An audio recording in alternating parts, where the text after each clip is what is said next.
Ready to level up your menu? Samazon's new organic scoopable acai is designed to fit perfectly into a 1/3 cold pan. Streamline your workflow, save counter space, and serve the world's best acai from the industry leader. Learn more at samazon.com/foodservice. Hey there, welcome to Takeaway with Sam Oches, a podcast from Nation's Restaurant News. I am Sam Oches, editor-in-chief here at NRN, and this is the show where I give you an all-access pass to the restaurant industry's most influential decision-makers. This week, I'm talking with Brooks Schaden, the co-founder and co-CEO of Tom's Watch Bar, a sports bar concept with 13 locations that is capitalizing on the rising demand for more experience entertainment. Tom's Watch Bar has some really impressive pedigree behind it, as co-founders Rick Schaden and Tom Ryan also founded Smashburger, while co-CEO Shannon McNeil is a former executive with Texas Roadhouse and other major restaurant companies. The brand is out to reinvent the sports bar category by elevating its food and beverage and by focusing growth on what Brooks calls gravities of traffic, notably urban districts with event-oriented foot traffic like arenas, convention centers, and casinos. Brooks joined the podcast to talk about why the old standard for sports bars just isn't cutting it anymore, and how Tom's Watch Bar is building its own fan club through a fun and distinct experience. In this interview, you will learn more about why you don't need to reinvent the wheel to launch a successful concept, why the sports bar customer isn't who you think it is, and why these gravities of traffic require a totally different playbook on service, marketing, and ops. By the way, this is my final episode of 2024. It has been another incredible year of interviews with restaurant founders and executives. I am so grateful that you have come along for the ride. While I will be taking the next 2 weeks off, I encourage you to dig back into our archives for hundreds more inspirational interviews that you might have missed. Also, be sure to subscribe to Takeaway wherever you listen to podcasts so that you have instant access to every new episode of Takeaway when it drops each Tuesday. Also, I'd love if you took a minute to help me reach more listeners by rating or reviewing Takeaway on Apple or Spotify. It only takes a minute, and doing so would go a long way in putting Takeaway on more listeners' radars. Jumping now into my interview with Tom's Watch Bar's Brooks Schaden. Also, don't forget to stick around after the interview, as I will share my 5 takeaways from this discussion, actionable insights that you can take with you on the go. Okay, I'm sitting down with Brooks Schaden, the co-CEO of Tom's Watch Bar. Brooks, thanks for joining me today. Sam, pleasure to be here. Thanks for having me. Brooks, very excited to talk about Tom's Watch Bar. Because I love me a good sports bar, and don't yet have one here in Columbus, but you're getting closer because you guys just opened in Indianapolis, which we'll get into. But also just because of, I think this is a fascinating concept. You have a fascinating history, and I wanted to kind of get into all of that. Let's start by talking about this brand and where it comes from. Some pretty impressive pedigree behind this brand, including yourself. Tell me about Tom's Watch Bar and the origin. Sam, thanks again for having us here. I'd love to talk about the concept. It is an exciting brand and a really exciting time in the company. It's been a long road, as with most things. These startups look like they just came out of nowhere, but we've been working on this for a while. And as I think about the history of what we've done in the past, we're typically not trying to create an entirely new category, bring entirely something new. That works in the consumer space, but it's hard. What we typically like to do is find something familiar people understand and just kind of twist the frame a little bit, take something familiar and bring a better version. And so sports, Tom's really at core is a super sports bar. And what we wanted to do is bring sports entertainment to people and use a restaurant as a venue for that. So, what we saw within the industry or within the sports industry is that there's some massive tailwinds. It's no surprise. Everybody wants experience, entertainment. It's not just about the F&B anymore. People really want that experience. That's become almost cliche within this sector. But again, we didn't want to create something entirely new. We wanted to take something familiar and do it better. And so as we watched sports, we thought through all of the tailwinds that are coming from this sector. And a lot of the origins came from our first location we had in LA Live. That was our first spot right across from now Crypto.com arena. And we, of course, were getting a lot of the traffic from the Lakers, Clippers, and Kings, great game days. But what we started to notice as we pushed heavier towards sports bar, all of a sudden on Monday Night Football, when there was a Lakers game, they cleared out to go to the Lakers game. But I remember sitting there and looking around going, oh my gosh, there's all these Seahawks and 49ers fans that stayed behind. And not only are they watching the game, they're up high-fiving each other, talking trash. And it was just this kind of light bulb that went off that said, great, it's nice to be around the sports stadiums, but if we can now fill it up with other events, we've got a whole different concept here. So that's really what we're trying to bring is sports entertainment and bring something new to what consumers are looking for. I mentioned the pedigree here. The team you guys have behind this, of course, the team also behind Smashburger. Yep. Tell me about, where you guys came from and what you were working on when Tom's Watch Bar came into being and how you kind of translated those skills into opening this concept. Yeah, like you said, I feel very fortunate to be surrounded with the other founders that are behind this. So my cousin, Rick Schaden, is an enormous part of this. He was the original founder of Quiznos and then Smashburger. Tom Ryan, who is the Tom of Tom's Watch Bar, was around in Quiznos, helped found Smashburger as well.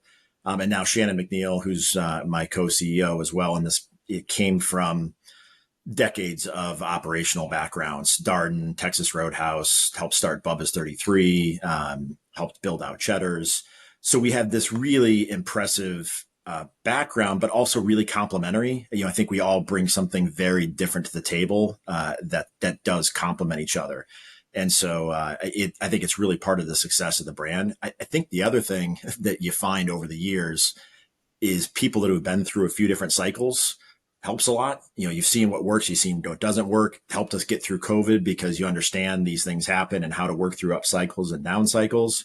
But I think more importantly, and I think this was a big part of the more recent announcement with Shannon and I as co-CEOs, is how do you find that balance? I mean, I think in all the businesses I've looked at before, restaurant, it's a very relentless business, and it always has this healthy tension between competing interests. And we often like to refer to the three-legged stool of making sure that every decision is right for the consumer, right for operations, and it's got to be right for shareholders as well. And it's really easy to get off balance by doing something that feels right for the consumer, but it's blowing up the kitchen, or vice versa. Mm-hmm.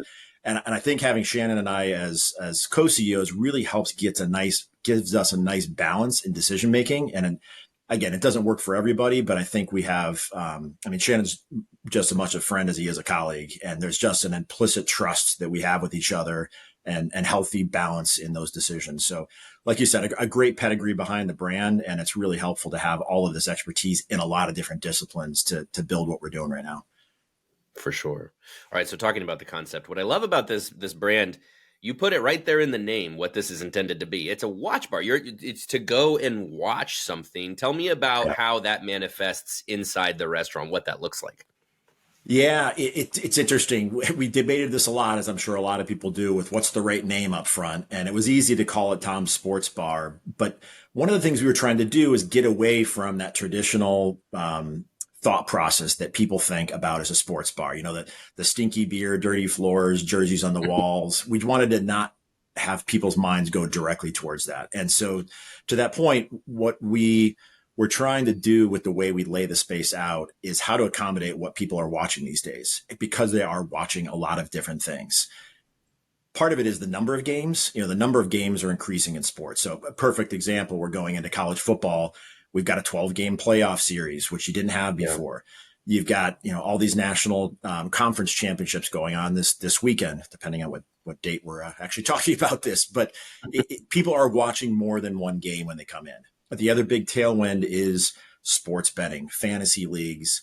Again, it's not something we're trying to get involved with, but it all adds to the engagement, and it changes the way people are watching sports. So, if you're in Denver at our location and you come in on a Sunday, you're probably coming to watch the Broncos game, but you may also have your fantasy league quarterback in another game. You may have a bet on another game. And so we've been really meticulous about how we lay out the space, not to just have TVs all over the place, but build clusters and how we curate the way the screens are at. So you can be with your fan base and in one zone watching one game, you can be in another zone watching another game. But even with each of your areas, there's always multiple TVs with multiple things going on around the property.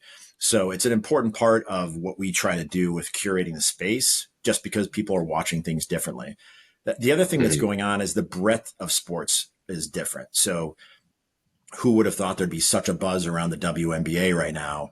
I mean, Yeah. the hype that Caitlin Clark has brought to the sport is incredible. Like you mentioned, we just opened our most recent location in Indianapolis. When we were working on that last year, we were all watching the WNBA draft to see if Caitlin Clark went to Indiana. I mean, who would have thought you'd set your schedule to the WNBA draft? But all to say, the way people are consuming and watching sports is changing. The breadth of people that are watching sports is changing as well. So we really want to design the space, the menu, the whole concept around accommodating every breadth of sports fan and capture all the things that they want to watch. I think the diversity of what's on the TV is so important too, even within each sports. I am probably like you, travel a good deal, and I end up at bars alone, waiting for a meeting or a plane or whatever it is. I'm looking at the TV. I'm an Ohio guy, a Cleveland sports fan, and I'd love for my local team to be available to me. And of course, so many of the places I go to, that is, you're out of luck. But for you guys offering the variety that you do, I imagine travelers, or you mentioned, in LA, those people who come from out of town, different fans of different teams, they need something to do if they don't want to go back to their hotel or so. I just think that kind of diversity of programming, it seems so important with how much we're on the move these days. Yeah, it's really true. It's funny. One of the other origin stories behind Tom's was Tom telling a story about wanting to go see a Michigan State game. And it's I'm sure a lot of people have done this. You call the bar ahead of time and say, hey, by the way, are you going to show the Michigan State game? Right. And it's some bartender going, yeah, if you come in, maybe I'll turn it on. Our goal is to say, no, you don't even have to make that call. You know it's going to be on. We make sure we put our schedule on the website so people can go there and see that it's going to be on. And more importantly, you're probably going to run into some other fans because if you think about it, the reality is everybody can buy a giant TV for their house these days as costs come down. You can get all the information you want on your phone. So how do we get people off their couch and want to come in? Or like you said, if you're traveling, why not just go watch the game in your room? At its core, sports bars and sports watching is about community. You want to go be around the energy. You want to be around other fans. And so just as much as we're trying to be entertaining, we're trying to provide an environment where not only do you know that the game's going to be on, but you're probably going to run into some other fans and be a part of that crowd and part of that energy. For sure. Yeah. So tell me about then the food and beverage, because I imagine obviously they're not just coming to watch a game. They're going to come to enjoy themselves with some food and beverage. What does that all look like?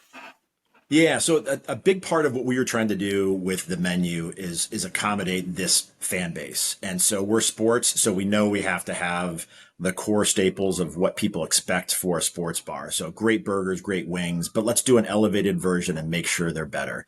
And again, back to your previous comment, having some of the pedigree in this team and folks like Tom to help create a menu that brings something better than what people expect, it was a big important part of that.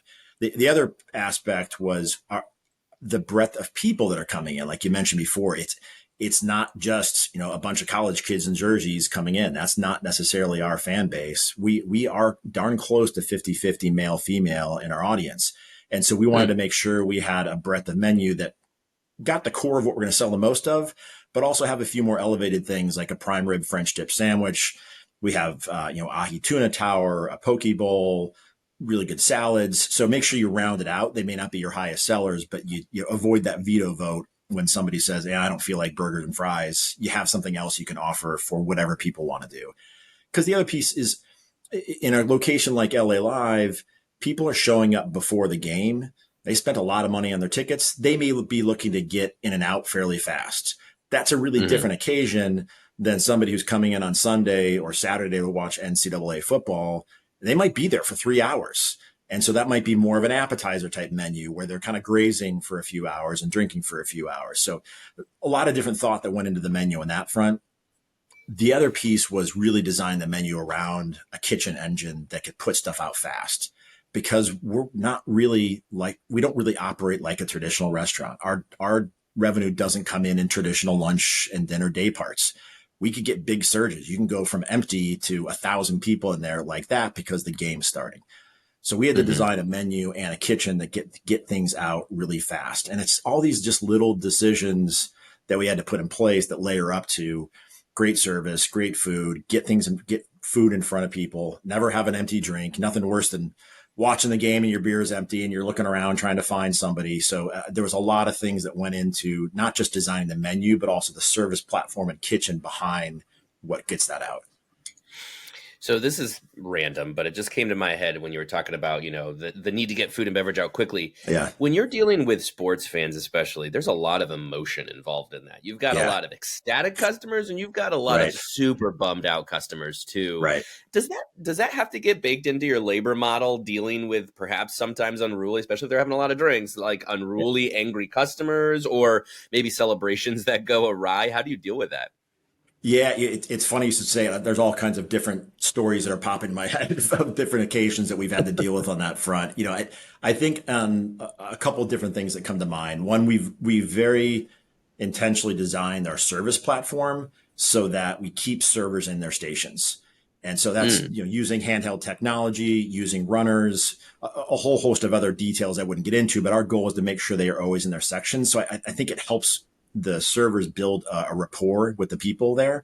And it influences the type of people we hire. It's not just about getting, it's not transactional. It's they have to be more salespeople and engage with the guests. So I think that helps that it sort of encapsulates that relationship between the guest and the server. I think that the other piece that we see is it depends on the event.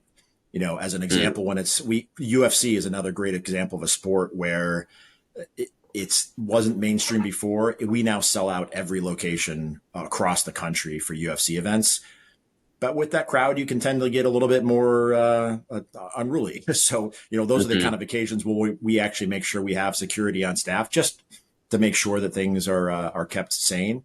And then the other extreme is World Cup, things like that. You get some of the soccer fans in there. We tend to put away the glass in those days. So it tends to go to plastic cups because, as you said, actually usually when they're winning is the bigger concern. They score a goal and all the glasses fly up in the air. So, we learned that you need to go to plastic on those kind of occasions. So it really depends on the day. We've started to learn how to staff things differently, which days, you're going to be more crowded and you might want to have some extra security just to be safe. But it's definitely something we have to pay attention to. The good news is we often say that people like to drink, whether they're winning or losing. Either they're happy in drinking or they're sad in the drinking. Either way, it's good for us. Regardless, good for business. Exactly. That's right. So let's talk about where you choose to place the Tom's Watch Bar, because, you talk about that first location in LA and strategically placed near where these events are happening. I mean, this is not just have a TV to watch the game. This is have a bar outside where the game happened, because there's thousands and thousands of people, lots of activity. And, thinking about some of the other cities where you're putting restaurants, you're in Minneapolis now, where you have a location, you just opened in Indianapolis. Seems like this is a strategic thing. You're choosing sports towns where you could perhaps locate close to where the sports are actually happening, even though, you're a sports bar can go anywhere and have TVs watching any game. So is that strategic? Do you want to be near the actual action to capitalize on the crowds that are there for the activity? Yeah, yes and no. I just think it's a little more broad than that. What we're really trying to do is be around what we call gravities of traffic. So that could be the stadium, but it also can be a convention center, a casino, some kind of entertainment area. Because kind of as you mentioned before, what we found is even if somebody doesn't know the brand of Tom's, especially new in a new town, if we try to design the space so that you can really, it's got a lot of inside outside energy and integration, outdoor bars, nano wall doors or garage doors to really have that energy going in and out. So if there's traffic around, people will walk by and go, oh, I want to go and catch the game. Or they walk by the next time they know where to go. One of the biggest benefits of being by the stadiums we found, of course, it's great to have the game there and the fans coming by. But we've learned over time is it's really almost more free marketing, quite frankly. So in Denver, we're right by Coors Field. We do great during Rockies games when everybody's walking by. But if you're a Rockies fan, you're probably also a fan of other sports. So they may stop in, grab a drink on the way to the game. Now they realize this is the place I'm coming to watch my college team, the Broncos, Avalanche, Nuggets. And so we now, and Denver is a perfect example, we now do more business off baseball season for NCAA football, UFC, NFL. We're doing more sales non-baseball days than we are during the baseball days. And so that's really part of the magic behind being in these kind of centers of gravity is it's helps the pedestrian and walk by and drive by traffic is a great introduction. Now we use that to get them in for all of the other different events. Well, so as we move across the country now, we're looking for more of those kinds of locations, but starting to actually expand out into other areas. But it's broader than just sports stadiums. It's just other areas where there is a lot of traffic already built in. Sure. And easy to think about. I mean, like here in Columbus, we have the Arena District. It's where the soccer stadium is. The AAA team is there, and the arena where all the concerts are. So that's where 2 or 3 nights a week, there are just massive amounts of people that congregate there. Yeah. But just curious about what that means for your marketing, because I mean, then that means that your storefront is your billboard that people are walking by like, oh, hey, okay. And then they get to know it. And that, I mean, seems like a very easy marketing strategy, but are there ways that you also leverage traditional marketing, partnerships with sports teams? How else do you get the word out there about Tom's? Yeah, it's a pretty multifaceted marketing approach. And on one hand, it's easier. The other hand, it's really challenging. And by that, I mean, every location is very different. So we have 3 casino locations, fantastic location for a sports bar, which I can go into later, versus a Denver where you actually have a lot of more frequent customers. And so you have to have a really specific marketing plan per location. And the nice part is these days, it's a lot easier with analytics to go find where your customers are. And so we're not just putting out messages or marketing to everybody that eats, we've got a better burger, come in and have ours because it's better. We're marketing events. So it's the Nuggets are playing on Saturday at Tom's. I can go online and start doing social and digital ads to go find where are all the Nuggets fans between these ages that live this far away and send messages to those folks. And your imagination can start to run wild with how do you actually segment all of the very specific marketing messages. The other thing we do, as you mentioned, is a lot of partnerships with the teams themselves. So in Denver, as an example, we'd have a relationship with the Rockies. We'll do things with the Avalanche or the Nuggets, where we'll put on a watch party where they will send out messages from their system. The beauty of that is, somebody may not know Tom's, but they're a member of the, Avalanche or Nuggets fan club. They're going to open their email. They'll send over, a mascot or cheerleaders. We'll get a sponsor with one of the alcohol vendors and kind of put on a party together. And so it's a way to market an event versus just come out and eat. And again, you get the people in the door. Now we get them into our probably most important marketing tool is to build our own fan club. So as we use other teams and partners to get people in the door, now we try to help convert them into fans of Tom's. Now we have a direct tool to engage with people on and get our own fans in, depending on whatever their interests are. And then over time, we learn more about them. So I'm not just blasting messages out to everybody saying, come to Tom's. It's, I know you're a fan of the Ohio State Buckeyes, and I'm going to send you messages just for Buckeyes games, not for every sport that's going on. So it's an evolution. It is more challenging because every place is different, but over time, it's way more helpful and targeted than traditional restaurant marketing. Sure. Well, it's some amazing coattails to ride on when we think about these sports teams. Because to your point with the Buckeyes, I mean, the Buckeyes make the world turn in Columbus. It is everybody eats, sleeps, breathes. And so when you think about the relationship that a community has with a team, anything that gets sucked up in that orbit is a positive. And you mentioned that community aspect of it before. I mean, the community of sports, it's amazing to say, but I think is underappreciated because the ability for hundreds of thousands of people to come together over a game and to be, we may disagree on politics or whatever, but we're going to agree on this sports team. So anyway, it seems like you're doing a really good job tapping into that and kind of riding along with that. But you're smart to then build your own fan club as part of it, because at the end of the day, you don't get data on all the Buckeyes fans. You can only get the data on the Tom's fans who come in the doors, right? Yeah, that's right. The other interesting piece we found is there's obviously a tremendous amount of community around specific teams. Like, so you use Columbus as the example. There's also a lot of rivalries, and we get just as much from the away fans or away teams traveling in as well.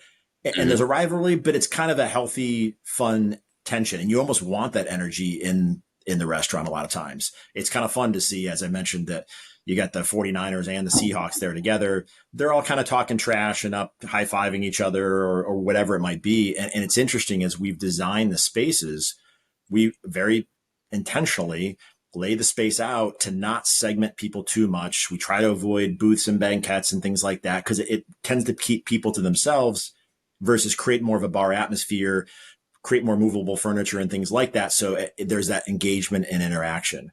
But it is really about that community. People want to come out and be a part of that. So it's, why do people wear jerseys? It's because they want to identify as a fan of that team. And so they want to come in and be a part of that. So it's something that I think we will continually have to make sure we're doing right, is to evolve what we do to accommodate to that community. Because I think at its core, that's really what it's all about. Well, and that's a trust that you can't break too, right? So if you come into that absolutely. relationship, if you ever came across as if you ever sniffed being a Michigan fan in Columbus, suddenly you're on the out as quick as you were on the in, right? So it's funny you say that. I won't name names or teams, but we had one of our locations where it was the away team fan club came in for NFL, and there's a pretty bitter rivalry, and we had them in once, and that was the last time, and said, all right, that's not a good, it was great to have the sales, but not the right energy in the property. Right. Amazing how much it can change the dynamic of a space. As again, sports fans, very, very passionate. So again, thinking about that site selection, you've also, again, just the 4 cities now that I certainly know you operate in: LA, Denver, Minneapolis, Indianapolis, obviously some others. I mean, all over the country, you have 13 locations. So, so it does seem like, again, you're sort of pinpointing cities around the country. But right before we hit record, you were mentioning that there in Minneapolis, you opened your first location downtown, and then your thought is to go into the suburbs. So are you thinking about like a hub and spoke, go into a downtown, build some brand recognition, then get into the suburbs, or what will that look like? Yeah, it's a bit of both, Sam. So the core strategy is continuing to do more of these types of locations. And quite frankly, it's how we ended up all over the country. It was really opportunistic. Go where the people are, versus a traditional model where you may build the market and say, I'm going to build 20 or 30 locations in this DMA. And that's how we ended up around the country. And so we will continue to do that. Another big focus for us is casinos. Casinos are great properties for us. It's just in one the other day that we were talking with a partner. You walk into these places and look at their sports book, and they've got 10, 20,000 square feet of massive space. That's this old school sports book. There's like 4 people sitting inside, probably just sipping the same, scotch or Coke that they had for a while, watching, dogs or horses. And the casino needs that element, but sports has become so much bigger. They need to help. We're trying to help them transition it more into a sports bar that has a sports book versus the other way around. So casinos are great properties. So that's another vertical that we're pushing heavy on. And then, as you mentioned, I hesitate to call it a full hub and spoke strategy, but that is kind of the idea. We have a location here in Minneapolis. It's fantastic. Does great during all the games. All those people, a lot of them live out in suburbs in different areas. And so how do we then go find selectively some places to engage with those fans? The other part of that we found is the teams really promote that. So we have a partnership here with the Timberwolves and the Lynx, the WNBA team, and the Twins. They are all very supportive of doing exactly that. They're trying to find ways to engage with their fan base. And it's great when it's across the street from their stadium, but they're actually sending us information to help on real estate to say, we'll tell you where all our fans are. Where are our biggest pockets of our fans? Here's where you should go, because we want to help engage with those fans. So it's going to be a cautious strategy, but there's just as many sports fans out in the suburbs or remote markets that there are in the central urban markets. Sure, totally. Also related to where you're located, of course, if you locate in some of these busy districts, certainly the ones around the stadiums, you might have 3-4 days a week where it's popping, and then you might have 3-4 days a week when it's completely dead zo. Is that something that you have to find a balance? I mean, do you have to drive the majority of your sales in those days when it's popping, or are you pressured to build business in those slow days? How does that work? How do you find that balance? Yeah, Sam, it's a great question. Again, every location is really different. And one of the things we try to continue to repeat as our mantra is make sure that you know the main thing and keep the main thing the main thing. I think it's a Covey quote or somebody like that, but it's a great one. It is really easy to say we need to go fill up all the other days. And it's not that we don't do that, but let's make sure we stay focused on what the core business is. We're about events and driving sports fans in, and we want to and will be around for all the other day parts and parts of the year. But our core is to make sure we're accommodating sports fans in their events. The flip side and the beauty of this business is that the breadth of events that are going on throughout the year continues to grow and evolve. So we're seeing less and less of that downtime. Like I said, WNBA, soccer is becoming an increasingly big part. I mean, obviously, it's the most viewed sport around the world. And if you're a European soccer fan that lives in the U.S., you don't have the option of going to the game. Your next best thing or your only thing is really to get together with us. So we set up a partnership with Real Madrid, as an example, in LA. And during some of their big games, we'll have people line up hours before the game and pack the place at 9 a.m. on a Saturday. And so it's really just about finding other ways to fill in with other events that are going on. Will people come out to watch Formula One, golf, other sports? Those are the things that we're learning, but we keep trying and testing it. And more importantly, it's easy to find. You don't just say, I'm going to turn on the soccer game on Saturday morning and we'll open up early and see what happens. There's fan clubs, association groups, alumni groups that you can reach out to. And as long as they'll come out, we'll open at whatever hour of the day it is. And then, as we talked about before, things like WNBA, I mean, Women's World Cup, the women's soccer team, and the Olympics, we got packed because people want to come out and watch these sports, and they know that we're going to have those games on. So it is something that we've had to pay attention to. But the nice part is we're finding other ways to fill the other day parts because there just are so many different events to watch.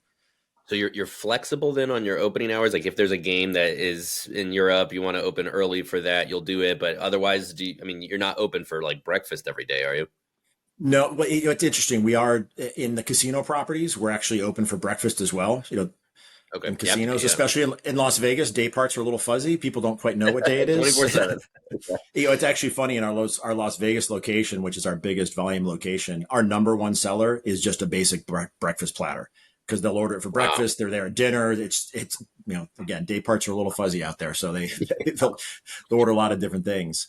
But yeah, we really do try to accommodate whatever we think the market wants or needs. And so some places we're open for 3-day parts, some it's just 2. And a lot of them, if there's a game going on, during World Cup, we were sitting there looking at every game. Is it worth opening at 4 a.m.? Yeah, there's a game, but it's not going to be a big game. So let's not open for that one. We will flex it up and down. And it's part of one of the main tenets of what we started with is don't be too formulaic. We want to have a lot of consistency in what the brand stands for. But we have a 12,000 square foot location. We also have a 4,000 square foot location, and we like them both just as much. Matter of fact, our ROI is probably even higher on the smaller one. It's in a casino property where there's a lot more consistent volume versus the other locations. If you're across from Lakers, Clippers, and Kings, you'd wish you had 50,000 square feet when there's a game going on, and you wish you had 5 square feet when there wasn't a game going on. But you flex to what's going on in the market. Sure. Yeah. We've talked about betting a few times here, and obviously casinos. I'm curious about how you do capitalize on sports betting becoming a bigger part of our society, and obviously with regulations loosening on sports betting. How do you capitalize that as a bar? What does that look like? Yeah, it's been really interesting. We spent a lot of time up front trying to understand how it works, how it integrates with what we do. We certainly didn't want to get involved directly in sports betting itself, but we found it really increases the fan engagement. So I don't care if you've got big money or you have $5 on the game, people just get more engaged and they're rooting for things. We've done some co-promotional things with a few of the different sports betting companies to actually help promote it. And it's a great, kind of win-win relationship because their fans are ours and vice versa. We're trying to help drive traffic to their platform and vice versa as well. And so doing little things where you actually promote, Tom's proprietary bet, so you get people engaged, really adds to it. The other thing is that's how we've tried to cater the way we design the space around what people want. So like I said before, people are watching multiple games because they have bets on different games. The other thing that really helps is if you've got a bet on the spread or a quarterback throwing for a certain number of yards, you're watching the game all the way to the end. You're not leaving at the third quarter because it's a blowout or the other team's winning. They're sitting around. It also tends to bring in bigger groups. If you come in on a Sunday to any of our locations, it's not rare to see a group of people at a table with like their laptops out because they're looking at their fantasy leagues, they're trading, they're checking their stats, whatever it might be. Not doing homework.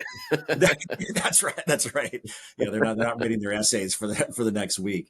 So, but with that comes a bit of a challenge. Right now, you have these long dwell times, which typically in the restaurant industry is a bit of a no-no to have somebody sit there for 3 hours. So, we have to accommodate the way we operate from a service perspective. Like I was mentioning before, you kind of want people in the section to engage and make sure you're like a host of the party versus get your order in, get your food in, get out. It's a different occasion. So it has definitely changed the game for sure. And it's part of the reason I think that the partnership with casinos as well has become important. They're trying to use it as another tool to bring people into their property. I don't get the sense, and I don't know the business that well, but it's a huge revenue driver necessarily for them, but it helps bring people in and add energy to the property. So it is another big tailwind behind what we do. I think it'll be really interesting to see how it evolves and what else we continue to do with some of the sports betting guys. A lot of them, we've seen most of them build their own sports bars. You've seen a DraftKings or a FanDuel sports bar. I haven't gotten the impression that they've necessarily performed well, but there's something there to be done to figure out how do we have a better a partnership with both the fans and with what we do. And then the other piece that we talk about is because what we're finding and watching that people engage with us and with the game differently if they have something going on. I see for us other ways to add our own kind of proprietary, on your phone, make bets where you win points or things like that to kind of gamify what we're doing to just add more engagement. Because again, at its core, Sure. We're about sports entertainment. We're going to have to continue to evolve what we do to make our place more entertaining. Like just if you get like you go to a basketball game, every time there's a timeout or a halftime, there's something going on. And that's going to continue to be important for us to add those different kinds of elements to engage with fans so they come watch with us because they want to be a part of that party. Sure. I want to take a step back and talk about the broader sports bar category because, I think that this category or this the sports bars, to me, it felt like there was a wave. Call it 2000s, 90s, early 2000s. There was a wave. You had your concepts like a Champs and some others. And it feels like we're in another wave now. It feels like the sports bar category sort of lost its luster because everything you described before, which is jerseys on the wall, sticky floors, just they didn't have any attention to quality in their food and beverage. They just thought people want to come in and watch a game. Let's just let them do that. Whereas this new wave is very focused on quality, very focused on detail. Simultaneously, it's happening at a time where post-COVID, everybody wants to get out of the house more and have these experiences. And B, to your point, there's more to be engaging with on the screens, more of a diversity of events to watch and engage with. What is your impression of the sports bar category today and where it's headed? Do you feel like this is a new wave? And if so, where do you think it goes from here? Yeah, it's interesting. I think a couple things. One, even maybe more broad than the sports bar category, but entertainment's a buzz these days. But There's a lot of different types of entertainment, and I think what's interesting about the sports segment is that there's a lot of frequency and repeat business to that. We didn't create the category, we didn't create the entertainment. All we're doing is leveraging what's going on, and so part of our view is that. I think we view sports in the entertainment space as a great type of entertainment just because it is getting more broad and there is a lot of continuity and frequency to it. And, the way I think about the evolution of the sports bar space is not too much different than what we've seen in either in broader entertainment or more casual dining in general. There's been a bit of a black cloud over casual dining over the last, few years, decade, whatever you want to call it. But I think part of the trend generally, which we're seeing in the sports bar category as well, is just bringing something better than what people are used to experiencing in the past. It's not that the old sports bar category went away or that casual dining is going away. People just want something better. And so that's really what we're trying to do is bring something different so that when you walk into a Tom's, and it's part of the reason we didn't just call it sports bar. You want to be able to walk in and go, wow. And, Minneapolis is a great example. We first build the place. And as with a lot of things, there's a lot of it looks good on paper. The lines look good on paper. And then you walk in and what does it really look like? we literally walked into the place and said, it looks good. It just doesn't have that wow. And we probably added another 50 TVs walking around the space because we want you to walk in and go, okay, this is something different. And that's really what we're trying to achieve, so that when people think about where they're going to go watch the game, that's where they're going. And, you really need to accommodate a lot of different types of sports and guests. And I think that's probably the other thing that we've tried to evolve, that it's not just throw up 4 or 5 TVs behind the bar. And I think that's the way people typically think, are you actually going to have the game on? And then when I show up, is it going to be on one TV in a corner and there's going to be 5 of us huddled around it? Let's bring what people want and bring something different, so that you don't have to call, you don't have to think about it. Tom's is going to have my game on. There's going to be other fans. The food's going to be great. The service is going to be great. I'm not going to be, chasing somebody looking for another drink. You really want to make sure that we're bringing something new, modern, and fresh to the sports bar business, because they're great fans. They're great. They're loyal. And not only are they loyal to their team, they will be loyal to us as well. It's funny. I was makes me think of a story. I was watching last year, the National College Championship game, and sitting next to a guy. And he's mentioned that he's like, I come all the time. I was here for the Avalanche when they're in their playoff run and in the Stanley Cup Finals. He said, I came in at noon because we don't take reservations. We just fill the place up. He said, I came in at noon and held a table until the game at 7 for my friends to make sure we would have a table. So that's the kind of loyalty that we want to bring, so that people, they know this is where I'm going. This is my place to go watch my team. I could see a lot of businesses being annoyed by that, but you can also capitalize on that because you've got a very engaged fan, right? Yeah, you'd rather have that one customer who comes back 3, 4, 5 times a month, and maybe you lost a couple tables throughout the day because he was having lunch for 6 hours. but that's the kind of loyalty you love to have. Right. Yeah, for sure. All right, Brooks, last question for you. So your episode is the last episode of 2024. So congratulations. Right. But, we look back on 2024 as a, tough year for the industry, I'd say, by and large. But you guys are in growth mode, and we're turning the corner. We're heading into a new year. Tell me about 2025 for Tom's Watch Bar. What do you see for this brand in the year ahead? Yeah, I think part of it is the evolution of where we're at as a concept. A lot of what we've done is spend a few years getting the concept right. And that doesn't that goes from everything from the name to the design to the menu, service models. And we've spent a lot of years, tweaking and turning the dials and pulling the levers to get it right. We now have a concept that's working. It's positioned well in the markets. The unit economics are fantastic, and it's now time to grow. So we have 13 locations right now. We have between 8 to 10 that will get built in 25, and then kind of be on that pace for 10 to 12 past that. So we're very optimistic. We don't operate like a traditional restaurant. So a lot of those metrics that you track throughout the year in the restaurant business have been very different for us. Our demand and our sales are derived from sports fans and entertainment, not our people just eating out. And quite frankly, one of the things we've seen this past year, and I think will continue, sports teams and tickets are expensive and just continuing to get more expensive. Totally. And it's interesting. We try to talk about how we think that Tom's is the next best place to be outside of having a ticket to the game. And I'd like to make the argument selfishly that in a lot of cases, it's actually better. Where you're sitting in the stadium, you want a drink, you got to get up and leave to go watch it. Like we were talking about before, you got to bet on other things. You're staring at your phone in your lap, trying to look at what is going on in the other game.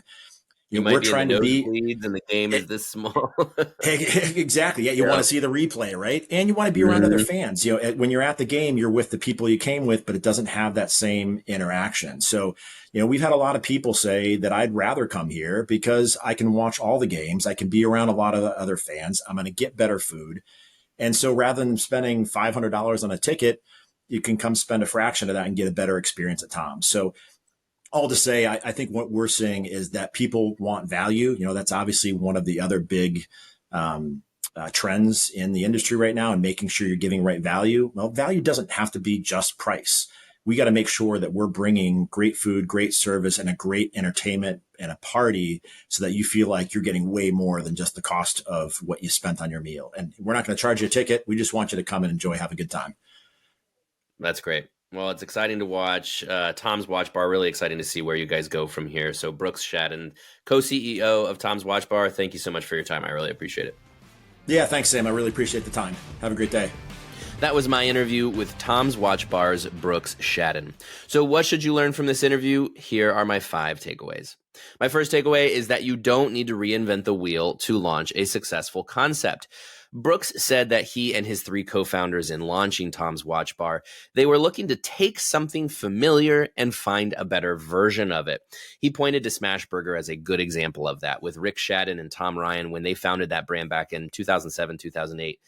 He said, it was about taking the burger and creating a better burger concept. Smashburger, of course, was really at the forefront of that better burger movement. With Tom's Watch Bar, same idea. Look at the sports bar category. How do you take that very familiar category, very popular category, and you elevate it? You make something better out of it and then create that experience and then develop the brand around that. Brooks uses the phrase experience entertainment a lot in this interview, and that's how they're making it better. They're looking at this fact that people want to be entertained. They want to watch their sports. They want to watch other things on TV. They want to enjoy that experience. So this idea of experience entertainment, how do you kind of ratchet that up? How do you take the sports bar category and the proclivity of customers to want to go watch a game at a bar and then just take it up a notch? That is what Tom's Watch Bar is all about. And that's why this brand has really thrived really in the past several years and grown to 13 locations. My second takeaway is that customers want way more than local sports teams on your TVs. So the sports bar of old, you can probably picture it in your head, right? And this is something Brooks and I talked about in the interview. It's got the sticky floors from stale beer. It's got the jerseys on the wall, and it might have a handful of TVs that are all playing, the same game. And there's a good chance that that game is the local team, whatever that local team might be within your state, within your city, and that's what people want to watch. Well, the new sports bar concept, that like a Tom's Watch Bar, it considers the fact that that's not all that people want out of that sports bar experience. They want, for starters, more than just the 1 or 2 games that are on TV. They want every game that's on TV. So on an NFL Sunday, you have 5, 6 games maybe going on at one time. They need to all be on. We talked about in the interview, I myself as a Cleveland sports fan often have found myself in bars over the years for a game and have asked a bartender to change a TV because my game is not on. And there have been multiple occasions where I've been told, no, you cannot watch that game because somebody else is already watching what they want to watch on that TV. Everything should be on. But beyond that, as Brooks got into, the breadth of sports is so diverse now. So you have WNBA has become incredibly popular the last couple of years, which is incredible. Of course, college football has expanded its playoffs. So you have way more games going on for college football. Now you have boxing, like Jake Paul and Mike Tyson had recently happened when we did this interview. And that's another example of these are sporting events beyond that one football game, that one basketball game that people are really engaged with. So you have more sports that are happening. And then even beyond that, you have things like sports betting and fantasy football, the other ways in which people are engaging with sports that are a part of this experience, and that Tom's Watch Bar is thinking through how to incorporate that. But even myself as a fantasy football player, I may be a Cleveland Browns fan, but I'm way more interested in what's going on with my roster, my fantasy roster. So I want to watch these other games to see what's going on with my quarterback, my running back, whatever that is. The point in saying all this is that the diversity of experiences people are looking to engage with at a sports bar has increased over the years. There's more sports, more games, more interactions with sports.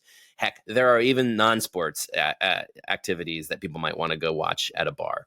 And a sports bar has an opportunity to engage with all of these things, offer that experience to its guests, and become that destination that they want to go to. My third takeaway is that the sports bar customer isn't who you think it is. So related to that, and the fact that you have this incredible breadth of experiences that people want to engage with on a TV, they want to watch at a sports bar. It's not just a bunch of young dudes who want to drink a bunch, right?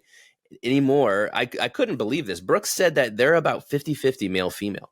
So, of course, you have plenty of female fans of sports teams and whatever else is going to be on the TV. But also, when you consider the elevated food and beverage, Brooks pointed out that you have a lot of maybe older customers you wouldn't have expected at a sports bar, maybe more women. You have more people coming in for that elevated product, not just what they want to watch on TV.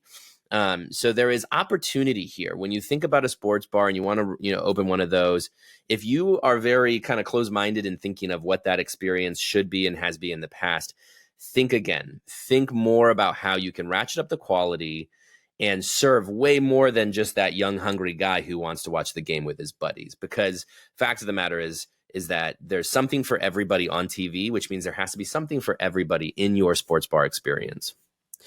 My fourth takeaway is that there is big traffic potential in gravities of traffic. So Brooks talked about these gravities of traffic. I mentioned it in the intro too, this fact of, these urban centers where you have the arenas, you have a convention center, you have a casino, it's sort of this center of activity for a city. Here in Columbus, Ohio, it's called the Arena District. That's where, you have multiple stadiums, you have concerts, shows, the convention center is there. All of that is generally in every city in the same area. And so you may not have something every day, as Brooks and I talked about, but a couple days a week, you've got hundreds, thousands of people coming to that one area of town. And that's where Tom's Watch Bar really wants to be. There's a lot of potential in that. Post-COVID, these events are coming back. People want to go to concerts. They want to go to games. They maybe want to go to conferences at a convention center. Casinos are becoming more and more popular. As these experiences that people want to leave their house for become more popular, as cities design these districts to be more walkable and certainly to host more activities, there is opportunity there for a restaurant, a sports bar, whatever you operate, to get in front of that foot traffic. However, that leads into my fifth takeaway, which is that those gravities of traffic require a totally different playbook on service, marketing, and ops. Brooks really put it so well when he talked about the fact that, Tom's Watch Bar, they've got to be open early in the morning for English Premier League football, for example. They have to deal with unruly customers and train their staff to know how to deal with the emotions that come with watching games. They have to market differently. As he said, you have to curate every marketing program around that location and its local teams and its local events. The whole playbook has to be reconsidered when you operate in a location like this, because of the fact that people are not moving with the same kind of regularity and routine that they do in the suburbs. They're coming for a special event. They're on a night out on the town. They're going to see their favorite singer or their favorite sports team. Their behavior is different than every other day of the week. As such, you have to treat it differently in how you connect with that customer. How do you market to them? How do you serve them? How do you create a food and beverage program for them? How do you get them onto your loyalty program? How do you consider the fact that you go from 0 customers to 1,000 in the blink of an eye, as Brooks explained? How do you consider the fact that somebody comes in and sits at a table for 7 hours, so they save that table for when the game is on? Another story that Brooks shared. Those are all things you have to think about when you're in these gravities of traffic, as he explained. Not to say that that's a bad thing, because obviously there is real potential, real benefit to operating in those locations. But if that's what you want to do, consider how you rewrite your playbook and consider the fact that you have to treat it differently than your typical suburban location. Those are all my takeaways for today. I hope you enjoyed this episode, and I hope you've enjoyed another year of Takeaway. Please remember to subscribe to Takeaway wherever you listen to podcasts and leave your feedback. You can also email me at sam.oches@informa.com. Thanks again, and have a happy holidays. Ready to level up your menu? Samazon's new organic scoopable acai is designed to fit perfectly into a 1/3 cold pan. Streamline your workflow, save counter space, and serve the world's best acai from the industry leader. Learn more at samazon.com/foodservice.